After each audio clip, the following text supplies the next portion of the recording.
A few weeks ago, I didn't know this night would end like this. Emily is on her knees on the asphalt of a banquet hall, one strap of her dress torn off her shoulder, screaming my father's name while two federal agents press him face down against the hood of a black sedan. She's clawing at the sleeve of his jacket, not to hurt him, I understand later, but to pull him away from something she doesn't understand is already over. One of her heels has snapped clean off. The smell of spent fireworks from an hour ago is still hanging in the air, sweet and a little bit like smoke. Someone is shouting a case number into a radio. My father isn't fighting. He's just staring at the asphalt like it owes him an explanation. I am not in this parking lot yet. I'm a few weeks in the past, sitting in a glass-walled conference room 40 minutes from the Pentagon, looking at a targeting correction curve on a screen while four men in uniform ask me questions about drift error. My phone is face down on the table, because in a room like that, you don't check your phone. It buzzes anyway, twice, and I don't look. And that's the last ordinary hour I get for a long time. I should tell you what I do for a living, because it matters later. I'm not a soldier anymore. I spent 8 years in the Army, most of it doing work I still can't fully describe to people at dinner parties. And when I got out in 2021, I went to work as an engineer for a defense contractor called Confront Dynamics. I lead the guidance team on a program most people will never hear the name of. What that means, in plain language, is that I spend my days making sure a piece of software knows exactly where it is in the world, down to a margin that would make most people's stomachs turn if they understood how small it is. My family calls it my hubby. My father used to stand in the doorway of the garage back home and watch me solder boards together on a folding table, and he'd shake his head like I was wasting good daylight. Real jobs don't look like that, he told me once, and he meant it kindly in his way. The way you mean something you've said so many times it's stopped being an opinion and become a fact you live by. To him, I was the daughter who didn't come out right. Not soft enough, not sociable enough, always with grease under my nails or a laptop open at Thanksgiving. My sister Emily got the version of me that made sense to him. Pretty, easy to talk to, good at smoothing things over. I got the version that made him uncomfortable in a way he never had words for. So when the meeting ended and I finally looked at my phone, I wasn't surprised to see her name at the top of my messages. I was surprised by what she'd written. Dad's letting me move into the house, finally clearing out the garage storage. Sold off some of your old tech junk while we were at it. Hope that's okay. Figured you didn't need it anymore.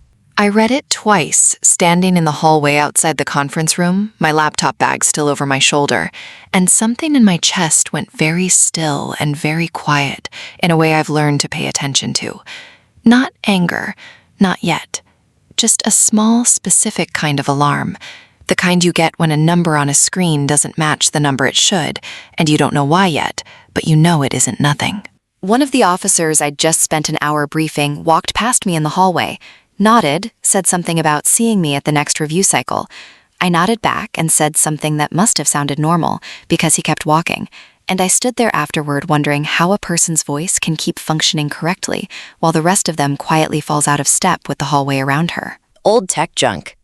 There is exactly one thing that phrase could mean, and it had been sitting in a storage bay behind my father's garage for 4 years, untouched, unlisted, and until that exact moment, completely out of my mind. I need to take you back before I go forward, just for a minute, because you won't understand what I was afraid of otherwise. 4 years ago, on terminal leave between the Army and whatever came next, I didn't know Corvid would hire me, or that the thing I was tinkering with on a folding table in my father's garage would become the backbone of a program a defense agency would one day classify at a level most people never touch. I just had an idea nobody else was chasing: 6 weeks and a soldering iron. I built the first working model of it in that garage. A single board, a hard drive, a spiral notebook full of math nobody in my family ever asked to see. I remember the exact night I got the correction curve to hold steady through a full simulated pass. 2 a.m, my father's shop radio still playing low from earlier in the day, my hands smelling like flux and burnt solder. I wanted to wake somebody up and show them. I didn't, because I already knew on some level that there was nobody in that house who would understand what they were looking at. And I didn't want to watch someone nod politely at something that felt to me like the most important thing I'd ever made. When my leave ended, I packed my clothes and left the board behind because it was unfinished, because I didn't think it mattered yet, because I genuinely believed, the way you believe things when you're 28 and still trying to earn a seat at your own family's table, that nobody in that house would ever touch it. Real jobs don't look like that, my father said, watching me pack the board into a plastic bin instead of a suitcase. You keep that stuff around here, you're going to trip over it in 10 years and wonder why you never threw it out. I laughed. I actually laughed, because it felt like an old joke between us, one more chapter in the long-running story of Dana and her toys. I had no idea the bin I was leaving behind would, 4 years later, contain the origin point of a special access program with an export control classification I'm not allowed to describe to you in any more detail than that. I never went back for it. I told myself I would. I never did. That's the decision I made wrong. Not malicious, not even really careless at the time, just a young woman who didn't yet understand what she'd built, leaving it in the one place she thought was safe because it was familiar, her father's house, without once considering that familiar and safe aren't the same word. I called Emily from my apartment that night instead of driving straight to the house, because I wanted to know what I was walking into before I walked into it. She picked up on the fourth ring, and I could hear a television somewhere behind her, low, and Sophie laughing at something in another room. "Hey," she said, too brightly. "You get my text?" What exactly did you sell? I don't know, Dana, just boxes. There was a bunch of boxes back there nobody's touched in years. Dad said it was fine. Whose boxes? A pause. Not a long one. Just long enough that I noticed it. Yours, I think. Old stuff from before you left. Look, we needed the space. I'm moving in with Sophie next month, and Dad wanted the storage bay cleared out. It's not like you were using any of it. Who bought it? I don't know, some company. Dad handled all of that. Honestly, there's a guy who's really interested in your portfolio or whatever you call it. Technical stuff. Dad said he seemed impressed. I stood very still in my kitchen, the phone against my ear, and I thought about how easy it would be to believe her. A guy who's interested in your portfolio. It could be nothing. It could be some hobbyist collector, some small-time reseller who buys estate junk and flips it on an auction site. Emily has never once in her life had a reason to lie to me about something this specific, because Emily has never once in her life understood what I actually do for work well enough to lie about it convincingly. That's what worried me. She wasn't lying. She just didn't know what she was telling the truth about. In the background, Sophie's laugh again, high and unself-conscious, and something about hearing my niece's voice while I stood there running through worst-case scenarios made the whole thing feel worse, not better. "I'll come by this weekend," I said. "I want to see what's left." "It's basically empty, Dana. There's nothing to—" "I want to see it anyway." "You're being weird about this," Emily said, and I could hear her covering the phone for a second, telling Sophie to go wash up for bed. "It's a couple boxes. You've got, what, an entire building full of the real stuff at your actual job? I didn't think it would matter." "It doesn't matter to you because you don't know what it is," I said, and I heard how that landed, too sharp, before I could soften it. "I'm not upset with you, Em. I need to understand what left that house. That's all." She was quiet for a second. "Okay," she said, smaller now. "Okay, come by whenever." I didn't wait for the weekend. The next night, instead of driving to my father's house and starting a fight I wasn't ready to win, I drove to my own office instead, badged into the records floor at 9:30, and pulled the custody log for every piece of legacy hardware associated with my name, going back to my hire date. This is the part of the job nobody puts in a recruiting brochure. Before anything I build gets anywhere near a live system, there's a chain.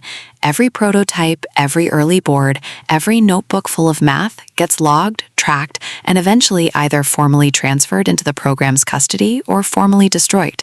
It's tedious. It's also the only thing standing between promising idea in someone's garage and material a foreign buyer would pay real money for. Because the tedious part is what makes it provable later that nothing walked out a side door. I pulled up my own name in the system at 9:41 at night, alone on a floor that empties out by 6, the emergency lighting in the hallway outside throwing a dull orange across the carpet, and I found exactly what I was afraid I'd find. A gap. 4 years. No transfer record, no destruction certificate, nothing. The earliest working model of what eventually became the correction algorithm at the heart of my program had never been formally recovered from my father's house. It existed, on paper, nowhere. It had simply never been anyone's job to go get it, because nobody but me had known it was there in the first place, and I had spent 4 years assuming it either didn't matter or had quietly rotted in a box the way old electronics do. I sat there a long time, looking at the blank space in the log where a record should have been, my knee bouncing under the desk until I made myself stop. I ran the search 2 more times, changing the date filters, thinking maybe I had made an error, maybe the record existed under a different asset tag, maybe I was about to feel foolish for staying this late over nothing. I hadn't made an error. The gap was real, and it was exactly the size and shape of 4 years. And it sat there on my screen with the calm indifferently a database has. No opinion about what it meant, just the plain fact of an absence. It wasn't a hunch anymore, it was a fact, sitting right there in a government-audited database with my name attached to it. I remember thinking, absurdly, that I should call someone, my father maybe, the way you'd call a parent about anything else frightening, before I remembered that he was the reason I was sitting in an empty office at 10 at night in the first place. I called my father the next morning, instead of driving over, because I wanted his voice on record in my own head, before I saw his face and let it soften anything. He picked up looking tired, the little camera on his end catching the fluorescent light of the back office at the auto parts store he's owned for 20-some years, a store that's been bleeding money since before I left for basic training. Dad, I need you to tell me exactly what got sold out of the storage bay. Jesus, Dana, is this really? I got customers. It's a 5-minute question. He rubbed his jaw, and I watched something shift behind his eyes, some quick internal calculation. It was junk. You left it there 4 years, you never once asked about it, and now suddenly it's a 5-minute emergency? Dad, what did you sell? Boxes, Dana. Old electronics, a notebook full of your scribbling, some quartz. He said it in the exact tired, dismissive voice I'd been hearing about my work my whole life, and for a second, I almost let it work on me the way it always used to. Who bought it? Some outfit. International, I think. Does licensing or consulting or something. I don't remember exactly. Look, I didn't go digging through it piece by piece, Dana. I signed the paperwork and let them handle the details. What paperwork? I never signed anything. You signed it a long time ago, before you left. Standard stuff. Gave me authority over anything you left behind past a certain point, in case you never came back for it. He said this the way you'd describe something so ordinary it wasn't worth discussing. And for one terrible second, I almost believed him, because that's what a lifetime of being the difficult daughter does to you. It makes you doubt your own memory before you doubt your own father. But I never signed anything like that. Not before I left for basic. Not ever. I didn't tell him I knew that yet. I just said, send me a copy, and hung up before he could ask why. And I sat at my kitchen table with my coffee going cold and understood for the first time with total clarity that my father was lying to me on camera without so much as a flicker of hesitation, and that he was good enough at it that if I hadn't already pulled the custody log the night before, I might have let it go. I went to David Reyes the following afternoon. David runs facility security for my program, the person you go to when something about a classified project's physical custody chain stops adding up, which is a sentence I never expected to say about my own family. His office is small and windowless and smells faintly of the instant coffee he keeps in a drawer, and he's the kind of quiet, exacting person who reads an entire page before he reacts to any of it, which is exactly what I needed that day, because I did not trust my own voice to stay level. I laid it out for him plainly. The board, the notebook, the custody gap, the transfer authorization my father claimed existed and I knew didn't. He didn't interrupt me once. When I finished, he sat back, and for a moment, the only sound in the room was the hum of the space heater under his desk. You understand what you're describing? He said. It wasn't really a question. I do. You understand what happens once I write this up. This isn't a conversation we can walk back. I thought about my father's face on the video call, the small, practiced ease of his lie. I thought about the 4 years I'd spent letting myself believe silence was the same thing as peace in that family. Write it up, I said. He nodded slowly, pulled a form up on his screen, and started typing. I watched my own name appear in the reporting field, watched the date populate itself, watched a decision I couldn't take back turn into a permanent record in a government system. My hand was shaking slightly when I signed the digital acknowledgement at the bottom. I'm not going to pretend it wasn't. I'd spent my whole adult life being the daughter who didn't make scenes, who absorbed things quietly and kept working. And here I was, starting a federal process against my own father with nothing but a keystroke. You can still stop me before I submit, David said, watching me the way you'd watch someone standing at the edge of something. Once this goes through, it's not a family conversation anymore. It belongs to people who've never met your father and don't care whose daughter you are. I know. I need you to actually know it, not just say it. I looked at the cursor blinking over the submit button for longer than I want to admit. I thought about the empty storage bay, swept clean. I thought about a signature that wasn't mine, sitting folded in my father's jacket pocket, ready to be produced like a trump card the next time I asked a question he didn't want to answer. Submit it, I said. David read the last line of my statement back to me. Buyer identified as Meridian Solutions Group, International Technical Consulting. No further details available at this time. And something in his face changed. Not alarm, recognition. Meridian, he said, half to himself. That name's familiar. Give me a minute. Let me check something before you go. I sat there while he typed, and the loading icon on his screen spun for what felt like a very long time. David has a habit, I'd learn later, of going completely still when something on his screen matters.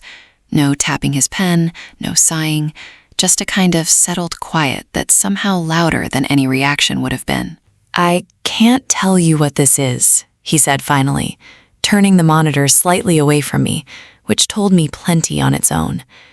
I can tell you it's not the first time I've typed that name into this system this year. That's not nothing, Dana. Whatever your father has gotten tangled up in, it might be a lot bigger than a family argument over a storage unit. Bigger how? I genuinely don't know yet, and even if I did, it wouldn't be mine to tell you. What I can tell you is this isn't going to move at the speed you want it to. Things like this never do. You did the right thing coming to me. Now you have to let it be slow. I hated that answer, and I understood it completely, both at the same time.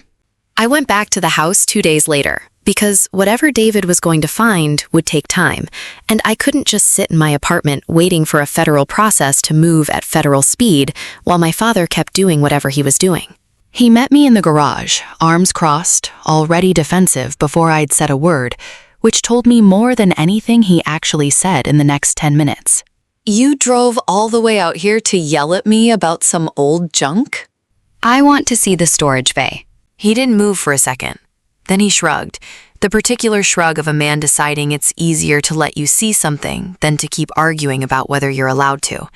He led me back through the garage, past the workbench where he used to knock a wrench against a toolbox in a rhythm I could still hear if I closed my eyes, past a corkboard still pinned with receipts and a faded photo of the three of us at a lake house we only ever went to once, and into the storage bay behind it.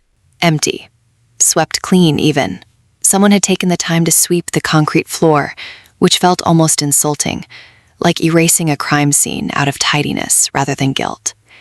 There was a lighter rectangle on the concrete near the back wall, a shadow left by something that had sat in one place undisturbed for years, and I stood over it a moment longer than I needed to, because it was the exact size of the plastic bin I'd packed that board into 4 years ago, in this same room. Satisfied? He said. Not even close. Show me the transfer authorization. He hesitated just long enough that I knew, and then he'd pulled a folded paper out of his jacket pocket, like he'd been carrying it around for exactly this moment, waiting to win an argument with it. He held it out, and I took it, and I looked down at a signature that was supposed to be mine. It wasn't. Not the way I signed my name. Close enough to fool someone who'd never studied it. Wrong enough that anyone who had would know in half a second. The loop on the D too round.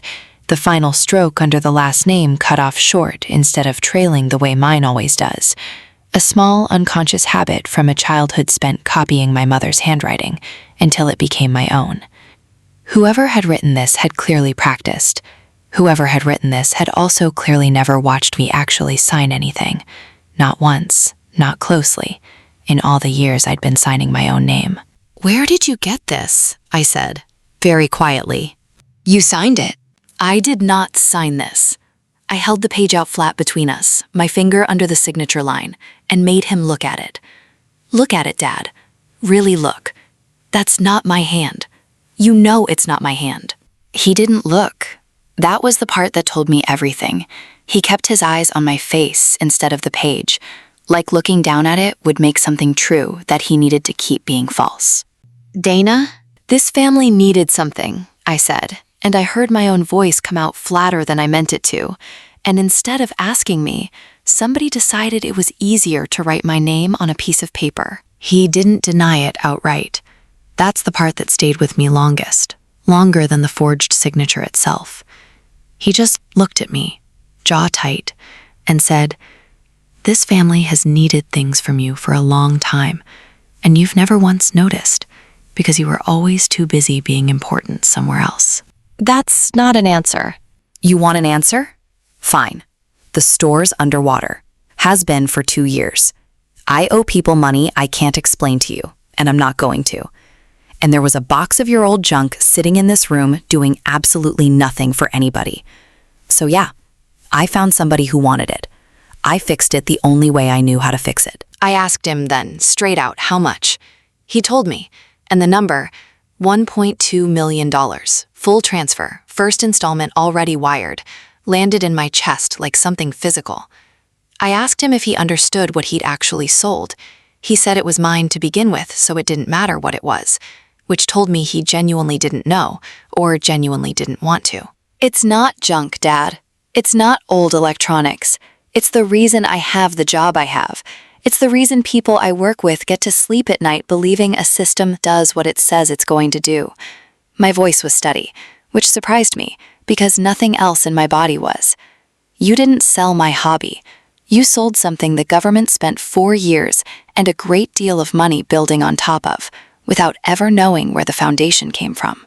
For the first time since I'd walked into that garage, something crossed his face that wasn't defensiveness.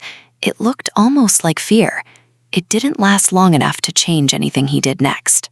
I asked him one more thing before I left, and my voice must have changed when I asked it, because for the first time that whole conversation, something in his face flickered. "Is Sophie going to be anywhere near whoever you're doing this with?" He looked away. "It's a business dinner. Family's invited. It looks better that way." I left the garage without saying anything else, because I already knew what I needed to know, and because I understood, standing there, that the clock had just started on something I couldn't slow down anymore. I found Emily outside, sitting on the tailgate of her car in the driveway, and something about the set of her shoulders told me she'd heard at least part of the conversation through the open garage door. "He forged your signature," she said, not looking at me. It wasn't a question. Yeah. I didn't know that part. I swear to God, Dana, I didn't know that part. I believed her. I want to be clear about that, because it would have been easy, standing in that driveway with my chest still tight from the number my father had said out loud, to let every ounce of anger I had land on the nearest available target. But Emily's face when she said it wasn't the face of someone covering for herself. It was the face of someone realizing, in real time, how far she'd let herself be walked into something. "There's a dinner," I said. "A closing dinner, for the deal. He's bringing Sophie." Her hand went to her mouth. I told him I didn't want her there. He said it needed to look natural, like a family thing, not... I don't know what I thought it was going to be. I thought it was some kind of licensing deal. I didn't think... She stopped herself, pressed her nails into her palm, a habit she's had since we were kids. One I don't think she knows I ever noticed. "When is it?" I asked. "Saturday. Some banquet hall out past the highway. He wants it to look like a celebration. A closing dinner, he called it." She laughed, short and humorless. "God, listen to me. I've been planning what to wear." "I need everything you have," I said. "Every message, every name, anything he sent you about this deal." She looked up at me then, and for the first time in longer than I can remember, There wasn't a wall up behind her eyes. "Okay," she said. "Okay, just keep her safe. Whatever you're about to do, keep Sophie safe." "That's the plan," I said, and it was, though I didn't yet know exactly how thin the margin on that plan was going to turn out to be. We met the next morning at a coffee shop, 2 towns over, somewhere neither of us would run into anyone who knew our family, and Emily slid her phone across the table to me, screen down, the way you hand someone something you're a little ashamed of. I turned it over and read a message thread between my father and a man named Preston Locke, who described himself in his contact photo caption as an international trade compliance consultant, which is the kind of phrase that means nothing and everything at once. The messages weren't subtle once you knew what you were looking at. Locke asking for updated figures based on data volume. My father asking if the second installment would clear before or after the signing. A line from Locke, almost bored in tone, reassuring my father that the buyer's very motivated. Don't worry about scaring them off with details. I read it twice. There was no version of this conversation that belonged to 2 men trading old electronics. Further down the thread, Locke had sent a single line that I read 3 times. "Buyer's asking if there's more where this came from. Tell your guy to keep his eyes open." My father had responded with a thumbs up. Nothing else. Like he'd been asked whether he wanted fries with an order. "He needs the money for the store," Emily said quietly, watching my face. "It's been failing for years. There's more than that too. I found out a few months ago he owes people. Real money, not bank money." Gambling? She nodded, miserable. I didn't want to believe it either. I sat with that for a moment, the shape of my father's motive finally visible in full. Not some cartoon villain's greed, but a scared, cornered man, convinced he was fixing something instead of destroying it. It didn't make what he'd done smaller. It made it more understandable, which is a different thing, and somehow worse. "The dinner's in 3 days," Emily said. "I don't know what to do." "You don't do anything," I said. "You go, because if you don't, he'll know something's wrong before we're ready. But Sophie doesn't leave your side, and the second I tell you to move, you move." She looked at me for a long moment, and something passed between us that hadn't been there in years. Not trust exactly, not yet, but the beginning of it. The recognition that we were, for the first time since we were kids, actually on the same side of something. There's a particular kind of waiting that doesn't feel like waiting at all. It feels like standing very still while something enormous moves slowly towards you, and you can't speed it up, and you can't step out of its path. You can only decide what kind of person you're going to be when it finally arrives. I want to ask you something before I tell you what happened Saturday night, because I think it matters more than the ending does. Have you ever known with total certainty that telling the truth was going to cost you something real? Not a small discomfort, but an actual, lasting price, and told it anyway? I'd like to know, honestly, where that line sits for you, because mine had just moved somewhere I didn't recognize, and I was about to find out exactly what it cost. I want to tell you honestly that the 3 days between that coffee shop and the dinner were the longest of my adult life, longer even than some of the ones I spent overseas, because at least over there, I always knew, more or less, what I was up against. Here, I didn't. I didn't know if David's report had moved anywhere. I didn't know if Meridian Solutions Group was a real company or 3 guys and a shell address. I didn't know if my father, once he was in a room with money on the table, was capable of noticing his own daughter watching him from across it. David called me the evening before the dinner. He didn't say much. He's not the kind of person who says more than he has to. But he told me that the name Meridian had come back flagged in a system he wasn't authorized to explain to me in detail. That once my report crossed with a case already open on that name, it stopped being a facility matter and became theirs within a day. And that I should expect the evening to go differently than I might be imagining. He told me to be there. He told me not to try to be a hero. He told me in almost exactly these words that whatever happened, my job was to get Sophie out of the room the moment things started moving, and to let everyone whose job it actually was do theirs. I found out afterward from Emily what my father's Saturday afternoon had looked like, and I've thought about it more than I probably should. The first installment cleared into his account a little after 2 in the afternoon, and Preston Locke called him within the hour to confirm the rest would follow once the paperwork closed that night. Emily said he'd stood behind the counter of the store, an old unpaid utility notice still taped to the register where he kept it as a kind of grim reminder, and for the first time in longer than she could remember, he'd actually laughed. Not the tight, performative laugh he used with customers, but something looser, something almost like relief. He believed completely that he'd fixed the one thing that had been quietly breaking him for years. He had no idea a woman he'd never heard of, working out of a federal office 2 states away, had already spent the better part of a year building a case that his signature, his real one this time, on a wire transfer form, was about to become a part of. I didn't sleep much that night. I kept thinking about a version of my father from before any of this. Younger, less desperate, the one who used to let me sit on an overturned bucket in the garage while he worked, not talking, just letting me be near him while he fixed things. I don't know if that version of him is still in there somewhere, underneath the man who forged my name on a piece of paper. I still don't know, honestly, even now. That's one of the things this whole story never gave me a clean answer to. The banquet hall was the kind of place that rents out for weddings and retirement parties, all soft gold lighting and a string quartet playing something forgettable near the entrance.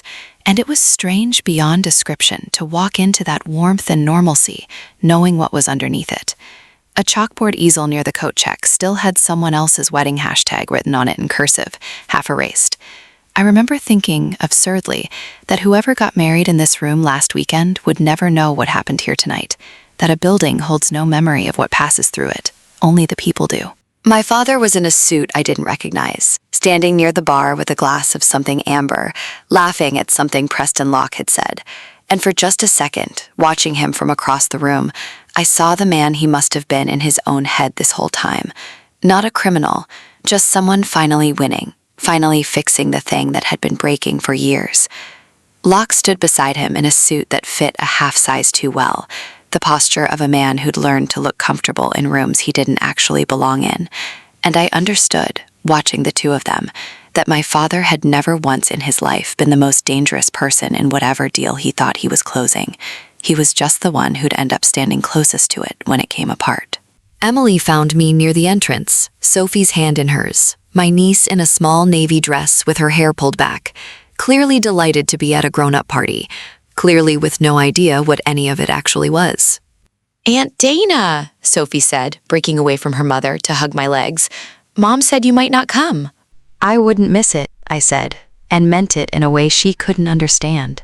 Emily's eyes found mine over Sophie's head, a question in them, and I gave her the smallest nod I could manage. Not yet. I noticed the couple near the side exit almost immediately, the way you notice anything trained observation teaches you to notice, not because they were doing anything wrong, but because everything about them was exactly, deliberately right. Clothes a half-degree too formal for a room this size. A champagne glass the woman held for 20 minutes without it ever going down more than an inch. The man checked his watch 3 times in under a minute, an odd, precise little tick that had nothing to do with impatience and everything to do with timing. I didn't know yet who they were. I had a guess.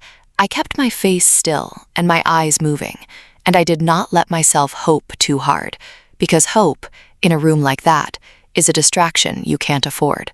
Sophie tugged my sleeve and asked if I wanted to see the rocket ship she'd drawn on the back of the little seating cart at her table, and I crouched down and let her show me, a lot-sided thing with too many fins and a smiling sun beside it, and told her it was the best rocket I'd ever seen, and meant it more than she'll ever know, because looking at that drawing was the only thing in that entire room that felt uncomplicated. They moved the signing to a smaller room off the main hall a little after 8, the kind of side room every event space has, with a long table and heavy curtains, and a door that shuts too solidly for a party. My father, Preston Locke, a man I hadn't met yet, who I understood to be Meridian's representative, and 2 folders of paper that were about to change the rest of several people's lives. I stood near the doorway with Emily, Sophie between us, and watched my father pick up a pen. He signed the first page without hesitation. His hand didn't shake at all, and something about that steadiness bothered me more than if it had. The Meridian representative, a compact, unhurried man who introduced himself only as Mr. Okafor and never once raised his voice above a pleasant murmur, watched my father sign with the specific patience of someone who has done this exact transaction in this exact tone of voice many times before, in many rooms that looked nothing like this one. Just the acknowledgement page remaining, Okafor said, sliding a second folder across the table, and the technical schedule. Once both are executed, the balance transfers within 48 hours. Preston Locke stood near the door with his hands folded in front of him, the posture of a man supervising a routine he'd stopped finding interesting a long time ago. My father reached for the pen again. The Meridian representative slid the second page across, and I watched the pen touch down again, watched ink meet paper on a document that, once fully executed, would put a piece of restricted guidance technology into hands neither my father nor I fully understood, in a country neither of us had been asked to consider, for reasons that had nothing to do with anything I'd ever built it for. A pen rolled off the table and hit the floor, a small, absurd sound in a room that quiet, and every head turned toward it at the exact moment the door opened. I've relived the next 90 seconds enough times that they've stopped feeling like memory and started feeling like something I'm just watching happen to other people. The couple from the side exit came through that door first, and they weren't holding champagne anymore. Behind them, more people, moving fast and calm, in the specific way that only happens when a plan has been rehearsed 100 times before tonight, filling the doorway to the small side room until there was nowhere left in it that wasn't occupied by someone giving an instruction. A woman near the front, I'd learn later her name was Priya Anand, and that she'd been tracking Meridian Solutions Group for the better part of a year on a case that had nothing to do with my family at all, a thread that happened to run straight through the same shell company my father had gotten tangled in without ever knowing it, called out something short and clear about federal authority, and the room went from 100 separate conversations to total silence in under 2 seconds. My father stood up so fast his chair went over backward, the clatter of it against the floor unnaturally loud in that sudden quiet. Preston Locke was already moving toward the side exit, and he didn't make it 3 steps before 2 agents had him against the wall, his carefully fitted jacket bunching up under his arms in a way that made him, for the first time all night, exactly as small as what he actually was. Okafor didn't run at all. He simply set his pen down, folded his hands, and waited, with the flat calm of a man who had clearly planned for this exact outcome as one branch of a decision tree he'd walked through many times before. I didn't watch any of that, not really. I had one job in that 90 seconds, and it wasn't watching. I got between Sophie and the door, put both hands on her shoulders, and moved her. Fast, low, not gentle, but not rough either, just certain, out through the side hallway and into the kitchen corridor behind the banquet hall, away from raised voices and moving bodies and everything a 9-year-old should never have to see happen to her grandfather. She was crying before we even cleared the doorway, not because she understood what was happening, but because bodies understand fear before minds do, and hers had understood it the second the room changed. "You're okay," I told her, crouching down to her eye level in the quiet of the kitchen hallway, my hands steady on her arms even though nothing else in me felt steady at all. "You're okay. I've got you." Behind us, I could hear it building. My father's voice, sharp and confused. Emily's voice cracking as she called his name. The low, procedural instructions of people doing a job they'd trained for. I didn't go back in. That wasn't my job in that moment. My job was the little girl in front of me, shaking, asking me in a small voice why Grandpa looked so scared. I didn't have an answer that was true and also kind, so I just held her, and I let her cry, and I stayed exactly where I was. By the time I carried Sophie out to the parking lot, wrapped in my jacket because the night had turned cold and because it gave her something to hold on to, the scene outside had already found its shape. 2 black sedans, a scatter of federal agents in dark jackets, moving with the particular economy of people who've done this before and will do it again tomorrow somewhere else.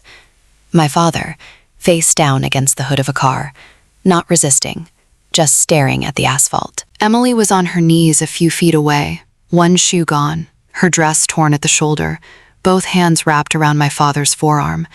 Not to hurt him, I understood now, having seen the whole thing instead of just the flash of it, but because some part of her was still trying to protect him, even as everything came apart, still operating on 20 years of instinct that told her this was her job, keeping this family from falling. An agent gently, firmly pulled her back.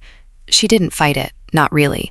She just went still, the fight leaving her body all at once, and looked up and found me standing at the edge of the lot with her daughter asleep, or pretending to be.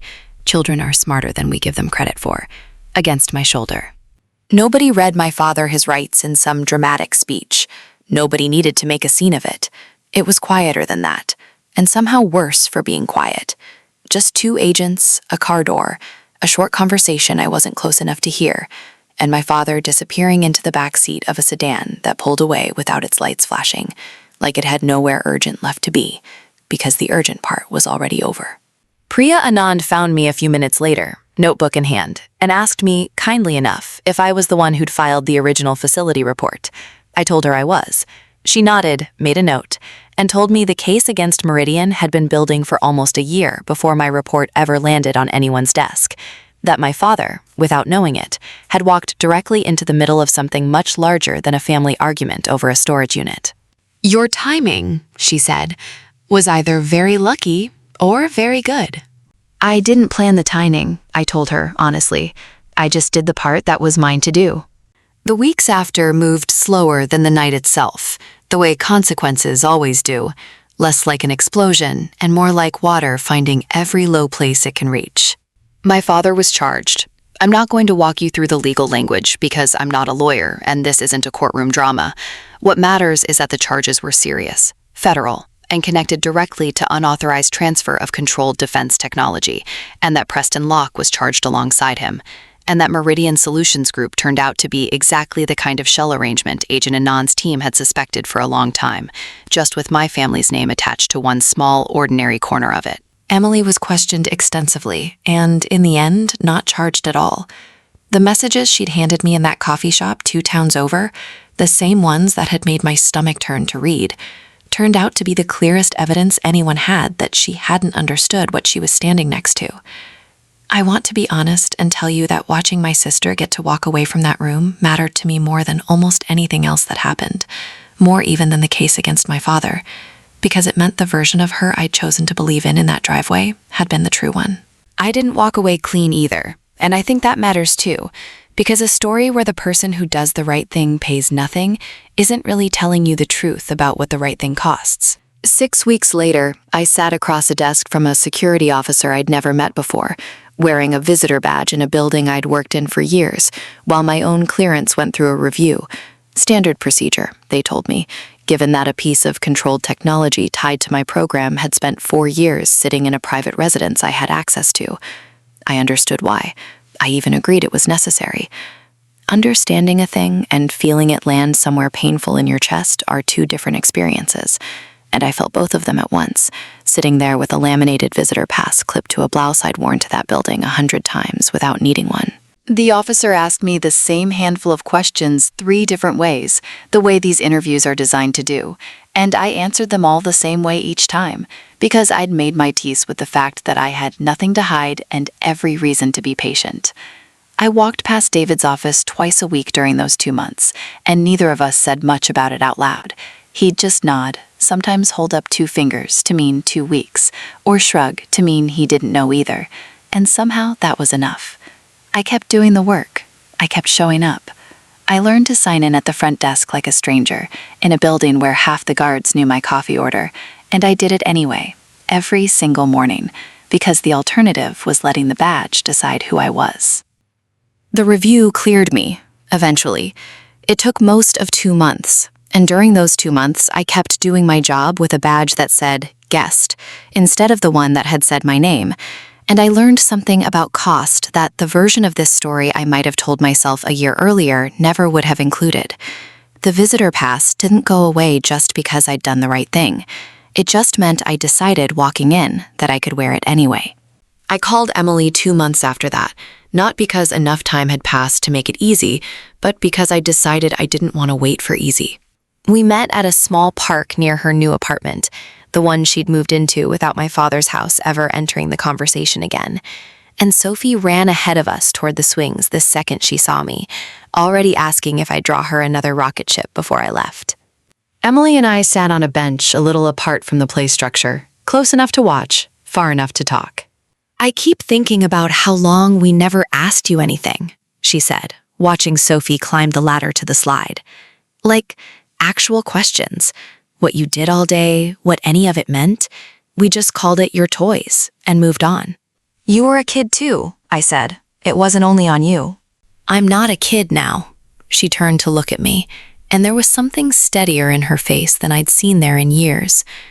"I want Sophie to grow up actually knowing you, not the version Dad handed us, the real one." I told her I wanted that too, and I meant it, but I also told her the truth, because I'd promised myself I wasn't going to build this next chapter on the same kind of comfortable silence that had let the last one go so wrong. I told her I could be in Sophie's life, present, real, showing up, but that I wasn't going back to being the family member who got quietly written out of every real conversation and then blamed later for being distant. I told her that boundary wasn't punishment. It was just honesty, finally, out loud, between two people, instead of buried under 20 years of not asking. She didn't argue with me. She just nodded and reached over and held my hand for a second on the bench. And it wasn't a big, dramatic gesture. No music swelling, nothing like the version of this scene you'd see in a movie. It was just two sisters sitting on a park bench, agreeing, quietly, to try. "Does he ever ask about me?" I said, after a while, watching Sophie hang upside down from the monkey bars, her hair nearly touching the mulch below. "Dad." Emily was quiet long enough that I had my answer before she gave it. "No," she said finally. "I don't think he knows how to, honestly. I don't think he's ever once figured out how to ask about you instead of just deciding what you were." I nodded. It didn't hurt the way I expected it to. It just settled into place. One more true thing in a year that had handed me a great many of them. I never spoke to my father again after that night in the parking lot. I know how that sounds, stated plainly like that. The ending people expect from a story like this is either total reconciliation or total war, and what I actually have is neither. I have silence, chosen deliberately, not out of hatred, but because I finally understood that I didn't need a version of forgiveness that required pretending nothing had happened. Late one evening, a few months after all of it, I stood on the small balcony off my apartment with a fresh sheet of drafting paper in front of me, working on something new.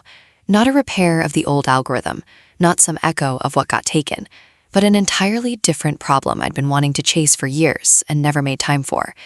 The city lights below caught the edge of the page in a way that made the pencil lines look almost silver. I thought about the phrase my father used to say, standing in that garage doorway. "Real jobs don't look like that." For years, I let that sentence sit somewhere under my ribs, a small, persistent ache I never quite named. I don't carry it that way anymore. I think somewhere along the way, I finally understood that the thing he called cheap tech junk was never actually cheap. It was just something nobody in that house had ever taken the time to really look at, including, for a long time, me. I don't need him to apologize for that to feel like it's finished. I found out this year that I could carry the cost of doing the right thing and still come out the other side steady. That's not the same as winning, not the loud kind of winning you see in other people's stories, with sold signs on lawns and handcuffs and speeches. It's quieter than that.